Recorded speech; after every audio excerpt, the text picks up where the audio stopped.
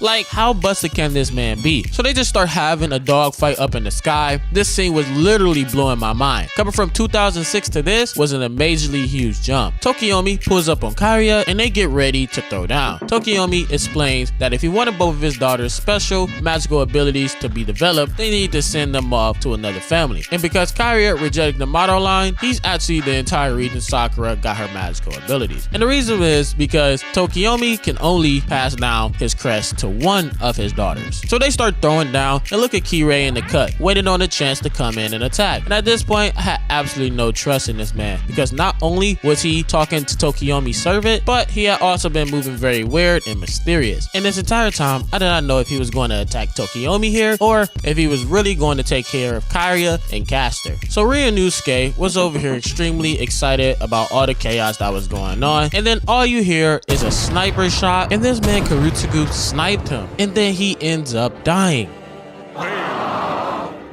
So the reason why Castor didn't go away is because the servants also have their own mana supply. So Castor's like, I'm going to send you a gift to the next world and do a show that is so wonderful. So they're all talking to each other and coming up with a plan to see what they have to do to beat Castor. Because this monster is basically immortal and they have to destroy this thing in one single blow. And he could do that better than anybody else than our young girl Saber. But the thing is, she is still nerfed from Lancer. So Kyria was still trying to kill Tokiomi and it's really not going good. And Saber is still dealing with Castor. The writer says he would transport Castor into his realm so it doesn't go and consume all the humans. And Gilgamesh and Berserker are still boxing in the area. They are going crazy. Tokiomi finally stops playing with Kyria and burns this man alive. And then he falls off the edge of the building. So Kurutsugu comes up with a plan asking if Ryder can use his reality marble to transfer Castor into a certain place. So he tells him to make him do it at his marker because he's going to set off a flare gun to give him a signal. It then says to tell Lancer that Saber left hand holds an anti-fortress Noble Phantasm, and this is basically a Noble Phantasm that has a high output attack, designed to destroy enormous fortified structures like castles, fortresses, and strongholds, literally things exactly like Castor. And it usually comes in a form of giant magical constructs, large-scale explosions, or massive beams. So Lancer hears this and ends up breaking his curse on Saber so she can strike down this man. And is this how he always has only one spear. So she's finally able to use her left hand again, and now Saber is turned up. And then she pulls out that sleek, elegant golden Excalibur, flexing on the boys and running right.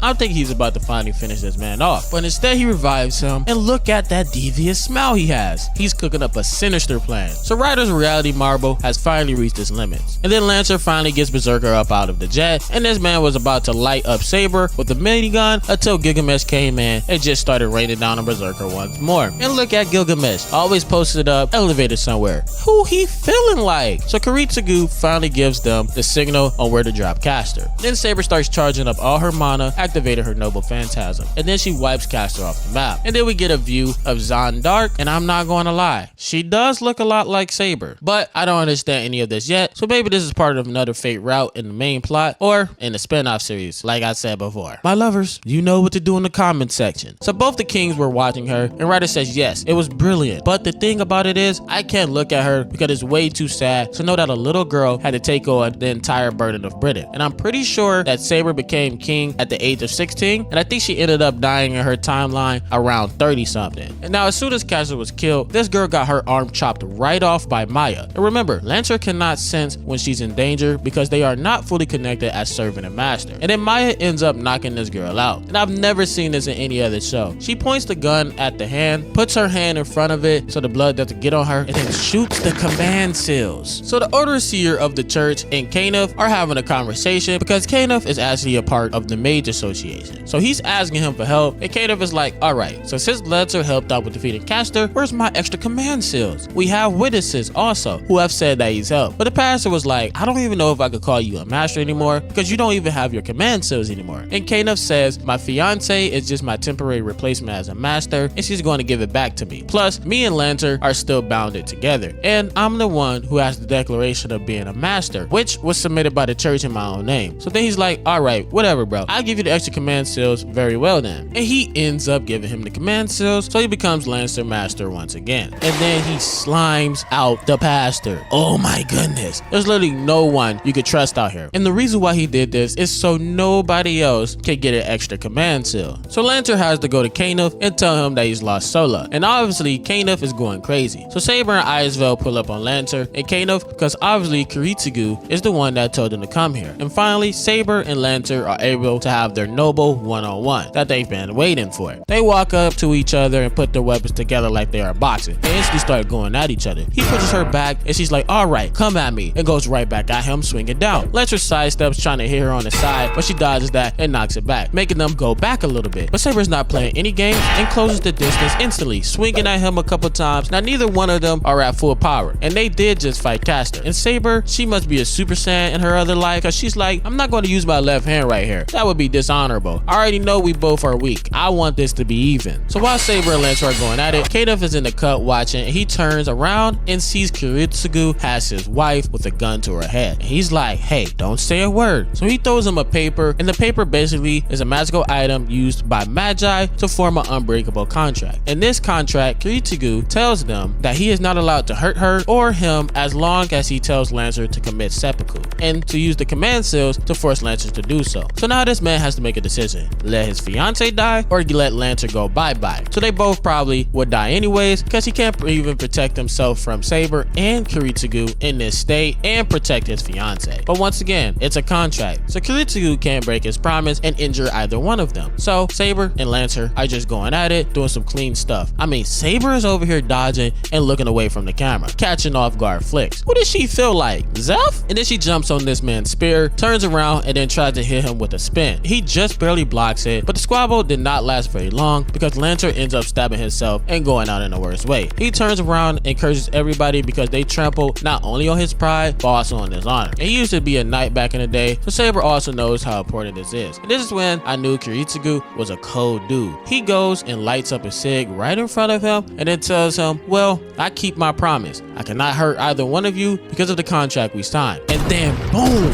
him and his wife get blasted by Maya. Yeah, this man is ruthless. And Saber is utterly disgusted, and still, this man, Kiritsugu, does not say a single word to Saber. And then, as soon as he leaves, Irisville ends up passing out because the closer they get to the Holy Grail War ending, the closer she gets to merging with it, just in case you guys forgot. So Kirei ends up fighting his dad at the church. He goes to tell Tokiyomi what happened, and Tokiyomi has to come up with a change of plans, and Gimes goes up to Kirei and says, "You don't seem too upset that your father has been assassinated. Is it because you wanted to kill him?" And then he just disappears. So Irisville was still replenishing herself in a circle just to maintain herself. And Maya comes in and tells her that the Tosakas are trying to speak for a peace treaty right now. And they meet at the Fuyuki church. And then we get a small little flashback of Tokiyomi telling Rin that one day the Holy Grail will appear and it's the responsibility of the Tosaka family to obtain it. And if she wants to be a mage, she must follow the path of a mage and take this book and study it. And this is the last time she's going to see her father, because we're going to get into that in just 1 second. So in order for them to become partners, they say that they will have to do a temporary ceasefire as they deal with the other masters. But the only way they will agree to this is if Kirei is banned from the Holy Grail War and has to leave Japan entirely before tomorrow morning. And if you guys continue to accept him, then will we not be able to trust you? So Tokiyomi tells him that they are right, you have to leave the war. So Kirei says, "I'll be out first thing in the morning," but Gigamesh gets into this man's head one more time. And then that's when Kirei tells him that he has all the other command seals because his father left him a gift before dying. And then tells Gigamesh that Tokiyomi and his father this whole time had planned to make the servants kill themselves anyways with the command seals. So Gigamesh is like, "Wait, hold on. So you're telling me this whole time Tokiyomi has been showing me fake loyalty?" Then it was just raps from that point onwards. So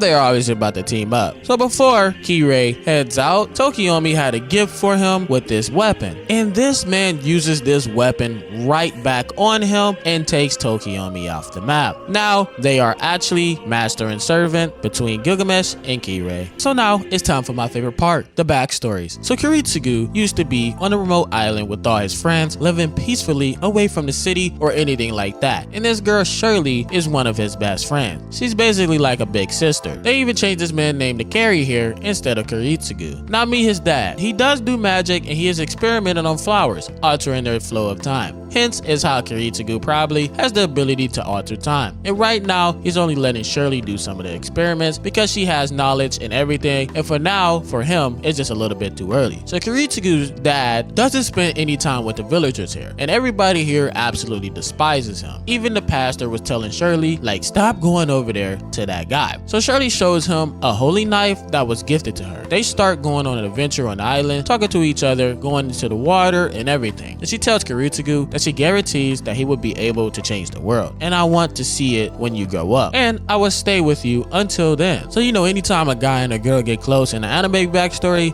something's about to go terribly wrong. So her dad comes in and says, "You didn't go to my artillery last night, did you?" He's like, "No, I didn't." So he goes out looking for Shirley because she hasn't been seen all day. He goes and finds her and she has a whole bunch of blood from the chicken coop. She was over there devouring the chickens. So she's like, "I just wanted to prove that your dad's research worked, and I guess it doesn't work." So she's transformed into a dang vampire. She tells him to use a knife to end her. And at this very moment right here is so important because this changes Kiritsugu's entire perspective for his entire life. So he couldn't kill her. So he had to go get the pastor, and they are all getting turned into vampires. The entire city gets overrun. So then the mage hunters start coming in and taking out the vampires and burning the entire village down. So the news of the vampires doesn't get out. I mean, even the pastor got turned into a vampire. But luckily this girl named Natalia comes in and saves him and starts blasting. So he asks her what happened, and she tells him that these are called dead apostles, but we'll keep calling them vampires. And one group are the executioners from the church, and another group is from the mage association that makes sure no one knows what's going on. And Natalia, on the other hand, is a mercenary, an enemy of the mage association. So she has came looking for a mage who has the ability to turn somebody into a vampire. She asks him, "Do you know anybody that has the ability to do this on the island?" So he goes to see his dad, and his dad is destroying evidence and everything. And his dad really did not care about him. He's faking it. He's like, "Oh, son, it's a relief that you're still alive." So he asks his dad, "Why are you studying these apostles?" He's like, "How do you know about that word?" And Kiritsugu was like, "Shirley used one of your magic potions on herself and turned into a vampire." He was just like, "Oh well, I don't really care. That's tragic." So next thing I know, Kiritsugu took his own father off the map. Yeah, that get back for Shirley was absolutely insane. So she tells him that his origin is severing and biting, which is a little bit different from destroying and regenerating. Natalia shows him these bullets that have hit with them. Anybody with a magic circuit that's active inactive, the bullets will trip the circuit and reconnect them improperly. One shot can take down any mage. The more powerful the mage, the more powerful the bullets. And he has a total of 66 bullets. And the way she created these was by taking it from his rib bones, thus creating the mage killer. So years upon years he trained under her, and this woman was not a motherly woman. She also had a hard childhood growing up, and she was teaching him everything she knew. This man went to war, he saw other people dying and everything. And then one day came where he really couldn't save everybody. So Natalia gets a target once again, and this target had given her the slip once before, which has only ever happened one time, and it's the same person. So this is a high value target, and at this point they have been working together for a very long time and had developed a special bond, even though they don't really show it. So she goes to the airport, tracks down the target, he goes and does his own target and takes him out. So she ends up assassinating him on the plane, ends up getting the case that she came for with all the bees in it, so it doesn't affect everybody with him. The thing is, the people ended up becoming zombies on the plane from the bees because he had a self-destruct mechanism inside of himself. So if he died, the bees would be released. She didn't think of the bees being on the inside of him, so she's stuck on the plane with a whole bunch of zombie type passengers. Also, Natalia doesn't have a parachute, so the plan they had to come up with a fake ambulance wasn't going to work. So she tells him that she's going to land the plane, and in the meantime, can he keep her company? And of course, Kiritsugu agrees, and then he gets on a boat, and Natalia is in the cockpit and had locked the passengers out. So I'm like, hold on. Why is he on a boat and going to the water if he need to be there when she lands? Is she about to crash land in the water or something? So they get to talking back and forth, and she admits that she felt like a mom towards him and that he's her only family. And he's like, yeah, you're my only family too. And this is why I said that the Shirley situation defined his whole life, because he never wants what happened on the island to ever happen again. So this time he pulls out a rocket launcher and blows the entire plane up with his only family member he's known for years.